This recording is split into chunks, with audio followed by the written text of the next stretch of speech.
देखिए, एक कॉन्सेप्ट आता है यहां पर ऑर्डर का। ऑर्डर क्या है?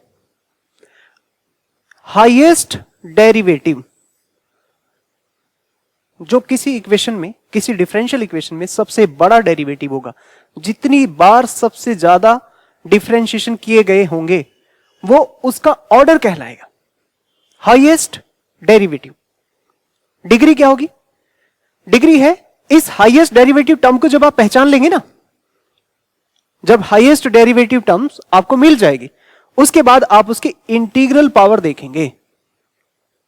The integral power of highest degree term, या जो हाईएस्ट ऑर्डर की टर्म है, उसमें इंटीग्रल पावर देखो।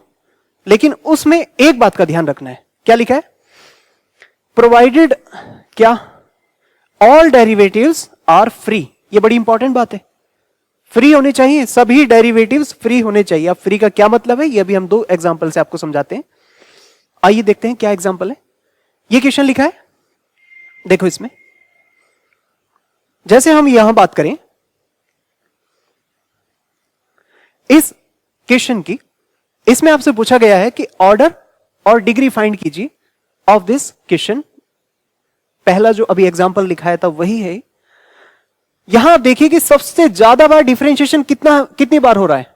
इसका ऑर्डर अगर हम कहें तो इसमें ऑर्डर की अगर सेपरेट टर्म्स की हम बात कर रहे हैं तो इसका ऑर्डर 2 है, इसका ऑर्डर 1 है, इसका ऑर्डर 0 है।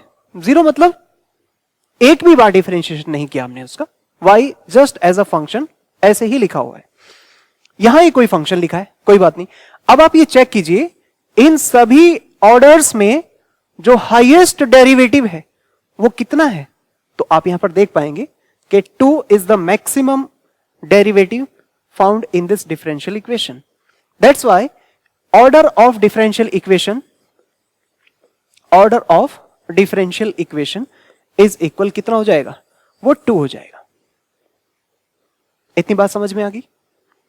जो सबसे ज्यादा बार डेरिवेटिव हो रहा है वो उस डिफरेंशियल इक्वेशन का ऑर्डर कहलाएगा। अगर आपने ऑर्डर डिसाइड कर लिया कि ये 2 बार डिफरेंशिएशन था, अब इसकी आपको पावर्स देखनी है, कितनी इंटीग्रल पावर लगी है, कोई फ्रैक्शन नहीं होना चाहिए। तो यहां इसका मतलब यह है कि आप यहां देखिए कि यहां इसकी कोई पावर नहीं है। We can consider there must be 1। So integral power of highest order term कितनी हुई? 1 होगी। इसलिए इसका जो डिग्री हुआ, डिग्री वो हो जाएगी 1। इस तरह से ऑर्डर एंड डिग्री ये आपको किसी भी डिफरेंशियल इक्वेशन से आराम से मिल जाएगी। तो आपको बस यहां पर यह समझना है कि सबसे बड़ा डेरिवेटिव ऑर्डर है। ऑर्डर टर्म की जितनी इंटीग्रल पावर लगी है सिर्फ उस पर ध्यान देना है, बाकी किसी से कोई मतलब नहीं है, वही उसकी डिग्री कहलाएगी। एक और एग्जांपल से समझो। देखिए ये एग्जांपल लिखा है, इसमें और क्लियर होगी बात। देखिए कैसे, d3y/dx³ की पावर 2/3 है। 2/3 फ्रैक्शन है ना, हमें क्या चाहिए? Integral powers. तो यहां आप समझिए कि सबसे पहले आप इसकी 2/3 जो अपॉन पर 1/3 है, इसको आप पहले क्यूब करके बोथ साइड्स इसका 1/3 हटाएंगे। तो सबसे पहले आप इसमें क्या करेंगे? क्यूबिंग बोथ साइड्स, इस तरह से। तो क्या कर सकते हैं आप? d3y/dx³ to the power 2 is equal 1 plus dy/dx to the whole power 3। क्या किया आपने यहां? आपने दोनों साइड क्यूब कर दिया है। उससे क्या हुआ? ये 1/3 है ना, अगर हम इसका क्यूब करेंगे ऐसे, इसका भी क्यूब और इसका भी क्यूब ऐसे, तो ये 3 इस 3 से कैंसिल हो जाएगा। तो वो लाइन हमने यहां लिखी। अब आपको क्या चेक करना है? हाईएस्ट डेरिवेटिव कितना है, सबसे बड़ा डेरिवेटिव कितना है।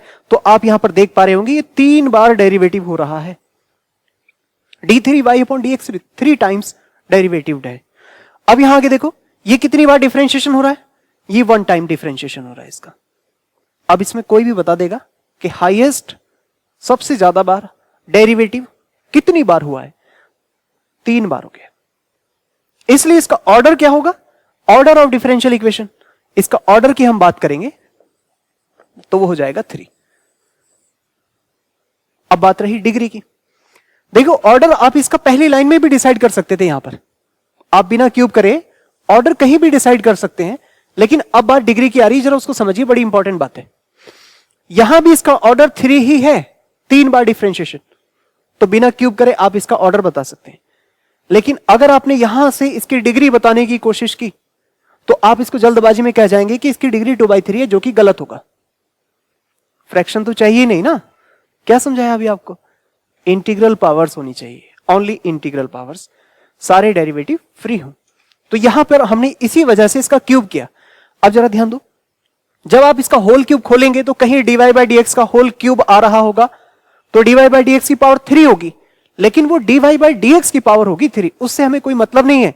जब हमने ऑर्डर टर्म डिसाइड कर लिया है कि d3y/dx क्यूब है, तब उसके बाद सिर्फ आप इतना देखिए कि उसकी highest power, integral highest power कितनी है, तो आप यहां पर समझ पाएंगे कि वो 2 है। इस वजह से इसकी जो डिग्री हो गई, डिग्री वो कितनी हो जाएगी? 2 हो जाएगी। अब आप उसके क्यूब से कोई मतलब नहीं है। हालांकि आप इसको जब एक्सपेंड करेंगे तो आपको यहां dy/dx का होल क्यूब मिलेगा, a³ + b³ के फॉर्मूले से, लेकिन उससे हमें कोई लेना देना ही नहीं है। भले ही इसकी पावर 3 दिख रही हो, लेकिन ये ऑर्डर टर्म नहीं है ना, तो हमें सिर्फ ऑर्डर टर्म का ध्यान रखना है। इन बातों को आपको स्पेशली, कि अगर आप ऑर्डर टर्म पहचान ले, उसके बाद उस ही टर्म की डिग्री देखें, उस ही टर्म की पावर्स को देखें।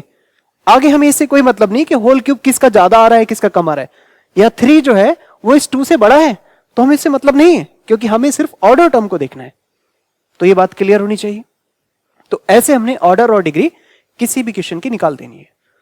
इंटरव्यू में कई बार ऐसे क्वेश्चन पूछ लेते हैं कि बताइए इसका ऑर्डर क्या है, आपने मैथमेटिक्स से ऑप्शनल पढ़ा है, और इन छोटी सी बात में अगर गलती हो जाती है तो ये समझिए कि आपके वहां पर इंटरव्यू में बहुत नुकसान होने वाला है। तो इसलिए ये जो छोटे छोटे से टॉपिक्स हैं, ये हमें कहीं ऑर्डर, डिग्री इस तरह से पूछ ले जाते हैं, और कई बार हमें क्लियर नहीं होते, और वो कुछ मैथमेटिक्स बैकग्राउंड का अगर कोई सामने बैठा है तो फिर वो इस तरीके का कोई फंक्शन लिख देगा कि जरा बताइए साहब इसकी ऑर्डर और डिग्री क्या है, तब उस केस में आपको थोड़ा सा ध्यान देना है। हालांकि आप मैथमेटिक्स ऑप्शनल पढ़ के गए, वहां आपका कोई नॉलेज नहीं चेक करा, बस एक छोटी सी बात है, ये 10th और 12th लेवल के स्टैंडर्ड की बात है।